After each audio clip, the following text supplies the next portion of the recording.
আগে আওয়ামী লীগের আমলে নারায়ণগঞ্জে বিখ্যাত গডফাদার শামীম ওসমান ছিল। এখন শুনছি কক্সবাজারের নব্য গডফাদার শিলং থেকে এসেছে, চাঁদাবাজি দখল করছে। আবার নাকি সেই সংস্কার বুঝে না। নাম না বললাম, কক্সবাজারের জনতা এই ধরনের সংস্কার বিরোধী, যে পিআর বুঝে না, রাজপথে তাদেরকে ঠেকিয়ে দিবে ইনশাআল্লাহ। কক্সবাজারত এনসিপির পথসভায় এনসিপির মুখ্য সমন্বয়ক নাসিরউদ্দিন পাটোয়ারির উগ্র মন্তব্যের জেরে হঠাৎ করে উত্তাল ওইটি কক্সবাজার, যে বক্তব্যের জেরে বিএনপি ও এনসিপির মধ্যে উত্তেজনা দেখা গিয়ে।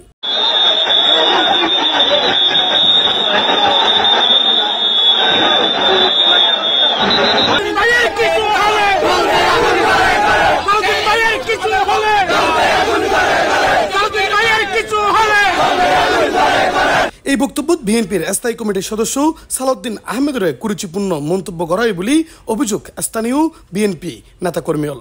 আমাদের রাজনীতির অভিভাবক সারা বাংলাদেশের গৌরব জনাব সালাউদ্দিন আহমেদ সাহেবের যে নামে যে বিরক্তিমূলক আচরণ করেছ, তার জন্য আমরা সপরিয়া মাতামুখী সাংগঠনিক উপজেলা বিএনপি আমরা তীব্র প্রতিবাদ ও নিন্দা জ্ঞাপন করতেছি। প্রিয় নেতার বিরুদ্ধে যে বক্তব্য দিয়েছে তার প্রতিবাদে রাজপথে নেমে এসেছে আপামর জনগণ। তাকে মাফ করে দেওয়া হবে। যদি সে প্রকাশ্যে ক্ষমা না চায় তাহলে তাকে চকরিয়ার মানুষ অবাঞ্ছিত ঘোষণা করবে। জুলাই পদযাত্রায় নামে এসছে, তারা আওয়ামী লীগকে পুনর্বাসনের জন্য এসেছে। রাজনীতির ভাইয়ের যদি কিছু হলে এই বাংলাদেশের মধ্যে এই সামান্য কিছু হবে না।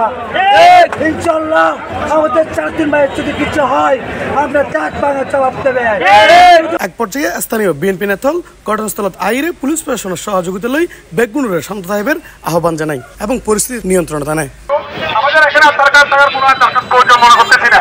প্লিজ সবাই চলে যান, প্লিজ সবাই চলে যান, সবাই চলে যান, কেউ শৃঙ্খলা ধরবেন না, আপনারা চলে যান, আপনারা সবাই চলে যান প্লিজ। এক পর্যায়ে বিকেলে চকরিয়া জাতীয় নাগরিক পার্টি এনসিপির পথসভা মঞ্চ ভাঙচুরের ঘটনা ঘটে বলে জানা যায়। আমরা কক্সবাজারের পথসভা শেষ করে পদযাত্রা শেষ করে বান্দরবন যাওয়ার পথে চকরিয়া আসার পর একটু আগ থেকেই পৌরসভার মধ্যেই ছাত্রদল এবং বিএনপির বেশ কিছু শৃঙ্খল কর্মীরা আমাদের এখানে নির্দিষ্ট যেই মঞ্চ ছিল পথসভার জন্য ওই মঞ্চ ভাঙচুর করে এবং আমাদের বেশ কয়েকজন নেতাকর্মীকে গায়ে হাত তোলে স্থানীয় নেতাকর্মীর উপরে। আমাদের যে গাড়িবহর ছিল গাড়িবহরগুলোর উপর তারা আক্রমণের চেষ্টা করে।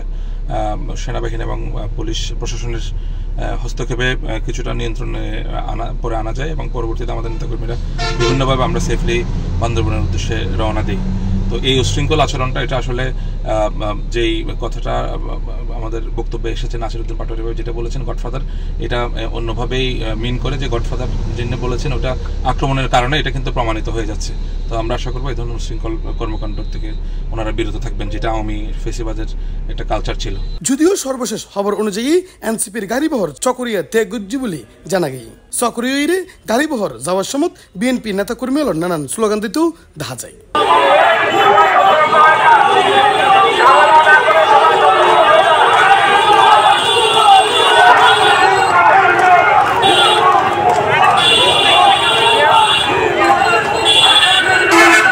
C+ চট্টগ্রাম।